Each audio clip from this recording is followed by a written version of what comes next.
Ich weiss auch nicht, wie es euch geht, aber Geduld war noch nie meine Stärke. Respektive das Stockfilmen hat es mir dann ein bisschen gelernt. Wie genau, zeige ich euch in der heutigen Episode.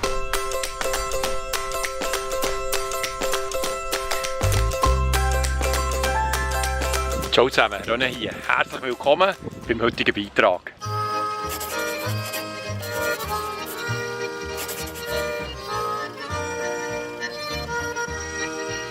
Aber etwas muss ich noch sagen. Ich bin jetzt seit 6 Wochen in der Schweiz, ein Tag schöner als der andere. Ich glaube ja nie mehr, wenn mir jemand klagt, die Schweiz sei verregnet.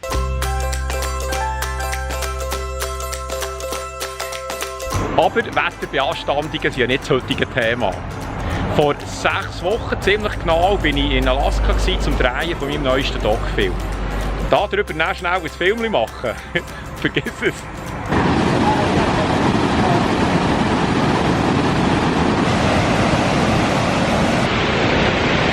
Ich werde immer wieder gefragt, was es denn braucht, bis so ein Doc-Film entsteht. Und das zeige ich euch gerne am Beispiel aus Alaska. Anfangen tut das Ganze, dass man sich daheim überlegt, wie die Shotlist, die sogenannte, aussieht. Also wichtig dort ist, dass man Perspektiven wählt, die man sonst nicht so sieht. Machen wir dann so Snapshots, wie das aussehen könnte. Nachher Flug buchen, aufreiseln und schlussendlich 3 Tage haben wir 5 vor Ort gehabt. Inklusive dem Interview. Dann kommt man heim.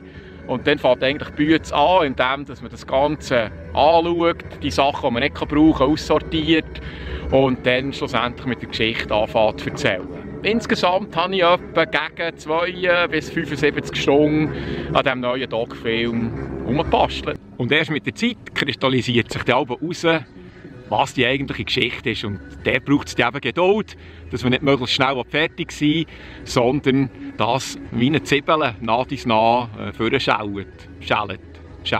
Wie sagt man eigentlich? Wir sind hier auf der besten Süsswasserwelle, die es gibt, nämlich auf Wenduswelle. Du kommst schon gleich rüber? Ja, in 2 Monaten. Oktober noch 3 Monate. In 3 Monaten? Sind wir gerne, ja. In 3 Monaten gibt es nachher ein Aloha.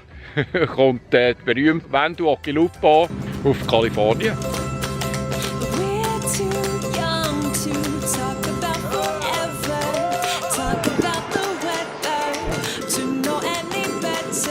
Übrigens, der Alaska-Doc-Film über Abenteuer in einem Alter, wo andere das Haus kaum mehr verlassen, erscheint nächsten Freitag. Schaut rein und gebt mir Bescheid, ob es euch gefallen hat.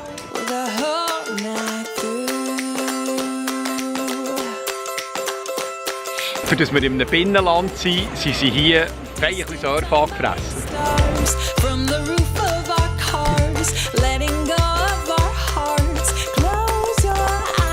Der ganze Prozess hat mir gezeigt, geduldig bleiben, eins nach dem anderen und nichts überstürzen. Schon unsere Großmutter hat ja immer gesagt, gutes Ding braucht Zeit. Zuwarten ist glaube ich nur schlecht in negativen Situationen.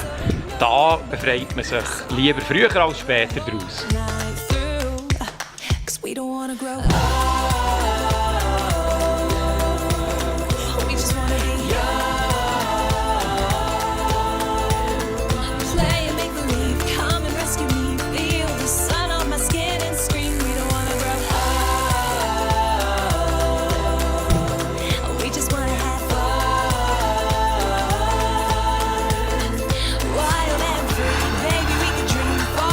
Also, jetzt muss ich aber los, ich habe noch etwas vor mit der Mutter. Aber schaut, wer hier ist. Dann bis nächsten Freitag, nicht vergessen. Bis zum nächsten Mal. Tschüss.